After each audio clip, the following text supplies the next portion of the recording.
Hey, what's up guys? This is Nick from Nick Expose. On this episode, we're gonna dive into probably the number one thought process that has shifted for me over the last 12 months and has also taken my work to a whole different level within the last 12 months. If you guys have been on any of the 2 Minute Tuesday live streams in the past, you guys know that I talk about this idea of having a conversation with the things that we're shooting, with the scenes that we're shooting, and then also having a conversation in the projects that we're creating. And this whole idea of these conversations has drastically impacted my photography. And I want to break that down in this video. First of all, I want to talk about something that is going to sound similar, but I think is slightly different. And it might sound like semantics at first, but just kind of roll with me here. If you've been in photography for any length of time, especially it comes up in street photography, you've probably heard the terminology of working the scene.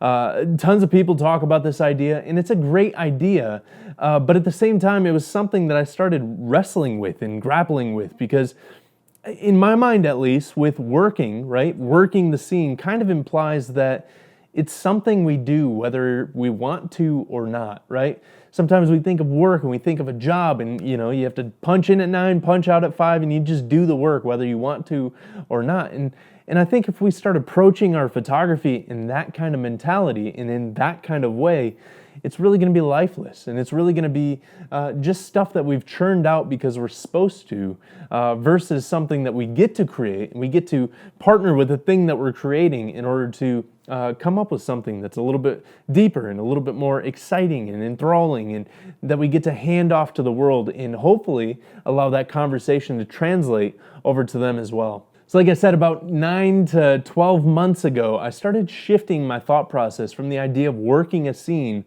into this idea of having a conversation with the scene. I'm going to break that down here in a second, but the beautiful thing I love about this whole idea is this explains so much of why I do the things that I do within my photography. This one video will probably answer so many of the questions that I get in on a regular and frequent basis.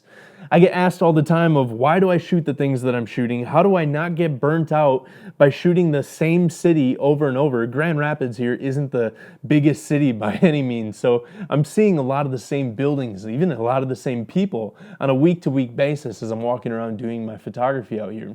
Also about how much do I actually go out and shoot on a scene, on any particular scene, or how do I think about my projects? And all these different questions are really answered by this one idea of working a scene, but not working a scene, having a conversation with a scene. So if we think about conversations, I would say that conversations could break down into 3 basic levels. The first level would be kind of the surface level conversation.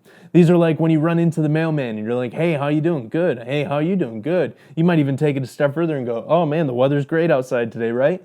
And then it ends there. It typically doesn't go anything further than that. How do you take a snapshot and make it a great shot? And I think oftentimes the snapshots live right here at the surface level conversation. When we walk up to a scene, we see things. When we go on a vacation and we go to places like Chicago or New York or wherever it might be, we initially approach it as a tourist. We see it, we have that surface level conversation with it, and then we're running on to the next site that we want to see. And I think that's where the snapshot level lives, right? And then you take it a step further, and there's a second level of conversation where it's more of a friendship level, to where you actually start entering into a relationship with the person that you're having a conversation with, right? If you have a conversation with the mailman, he comes by, and now all of a sudden you go, hey, how's your week going? Hey, tell me a little bit about yourself. Hey, how are you doing today, right? We start asking these probing questions that give us a little bit more information about the person that we're talking to. When we take our work and we move from this surface level conversation into a place where we spend a little bit more time with the subject that we're shooting, or we take a second and actually gather a little bit more information after the initial snapshot, we start to enter into this conversation to where we can start to learn something about what it is that we're photographing in front of us. Right? Maybe we start to hone in and we start to see a little bit more than just the widespread scene, but we got to see some of the details of the scene. I think that this plays in extremely well whether we're photographing a person, right? We're doing portraits. Anytime Emily and I were doing wedding photography, we would take time to really get to know the couple before we ever pointed the camera at them. Otherwise, we're going to get kind of the surface level. We are just going to get what they give us. But when we have a conversation with them, when we get to know them a little bit more, then we could start to pull out the things of their relationship, the things of their personalities, and start to add those into the photos, and we could start to have a conversation there. Or when we're shooting street photography and we start walking up on things and we start seeing things, and a lot of times with street photography you have to move quick, right? But moving quick, but then staying there, and this is where a lot of the times they talk about the working the scene, but continuing to press into that conversation, continuing to go, okay, what else does the scene have to offer me, and what can I start to give it? And there starts to be this two-way conversation there. Hopefully this is making sense to you guys. I hope that it's going to continue to develop as we continue pressing forward. There's a third level of conversation to where, I think of my conversations and my relationship with my wife, Emily, to where we've moved further than just the friendship. Obviously, Emily is my best friend, but we've moved into an area of intimacy to where there's things that I know about my wife and there's things that she knows about me that only we know about each other. I also have friends that, I have great friends that we've moved past just the friendship level, and then you go into like the best friend level, right? The BFF. And we start to share things with each other that we haven't shared with anybody else, and we start to bond with each other in a way that we could start to encourage and build up and uplift each other in ways that other people can't because they don't know the, intimacies of the person, right? And I think we can move into this kind of area with our photography, or at least I hope we can. It's something that I've been romanticizing for so long, and I hope that some of my work have done some of this, but I really kind of want to press in further, and this is kind of always the level that I'm actively chasing in conversations, trying to get to a place to where, yes, I'm having a friendship conversation, yes, I'm moving from snapshot to good shot, but I want to move into like the intimate shots. When I think of guys like Elliot Erwitt and Bresson and Jay Maisel and Ralph Gibson, all these different guys, anybody that you can list off, Kudelka, all the people that we look up to and admire, I guarantee you, if you look through their work, you're going to see a level of intimacy that you don't see in the works of people that haven't quite hit that kind of acclamation. Think about the movies that really shift and impact us. There's a level of intimacy there. There's a level of watching a movie in whether it's feeling like the movie knows you and is speaking to you so well, or it's releasing something that you have never considered before, and you're entering into a deeper conversation than you had ever entered into before. These are the kind of things that we gravitate towards. These are the kind of things that keep us engaged. So when I get asked, like, how many frames do I give to any particular scene, I always answer with the idea that it's really as many as needs to happen for that conversation to go through and hit any kind of level of, hopefully, intimacy, but at least friendship. There's the second layer, right? The second level of conversation. I want to push past the snapshot and push into just getting to reveal something about the scene that the snapshot didn't reveal or didn't necessarily reveal in its first looking. I'm trying to give mystery. I'm trying to give wonder. I'm trying to dive into things and get to know them at a deeper level. When I walk through the city, I've walked past the same buildings over and over and over again. And I think about, we have a hotel here called the Amway Grand Plaza. I've photographed this hotel so many different times, but every single time I walk by it, I'm still looking for it to offer me something new. And oftentimes I'm finding something new as I walk by it. I think we could get so complacent with, I've already shot that, it's time to move on to the next thing, and then we become tourists of our own cities, and we're constantly moving from one thing to the next and never really spending any kind of time to get to know it, to have a conversation with it, to have a relationship with it. And I think that these are the things that push our work into a different level. And then when you think about projects, and when you think about these ideas of projects emerging, all of a sudden the conversation that I'm having in Grand Rapids tends to translate over to when I go to Chicago and I continue the conversation over there, and then I go over to New York and I continue to have the conversation over there. And all of a sudden now you have this long running conversation to where you have this pool of images that you could pull from, and you could build projects based on the conversation that was being had. And all of a sudden projects start to emerge in and of themselves. I get asked so often, how many different projects am I working on at any given time? And I'd say like 8 to 10 different projects at any given time, because I'm having 8 to 10 different conversations with any of the different scenes that I'm coming across. Hopefully this is making sense. Hopefully you guys are starting to see a little bit about how I break down my work, how I break down like thinking through what it is that's going to gravitate my eye, and how I press a little bit further. It's not working. It's not something that I have to do. It's something that I get to do because I enjoy, right? I have this wonder and this mystery about everything that I come into encounter with. Yesterday I was out shooting and I shot 10 rolls here in town. So again, it's this idea of I've been shooting in Grand Rapids since 2012, and I continue to find plenty to shoot. I continue to find 10 rolls in one day. And I was telling someone on Instagram that I have an easily amused eye. And I think it's this idea that my eye, right, is gravitating towards these different conversations, and I'm always wanting to push a little bit further. I want to take this a step further and go, yes, that's when we're going out and we're cultivating and pulling in and harvesting the images. But then once we have the images, I don't think it ends there.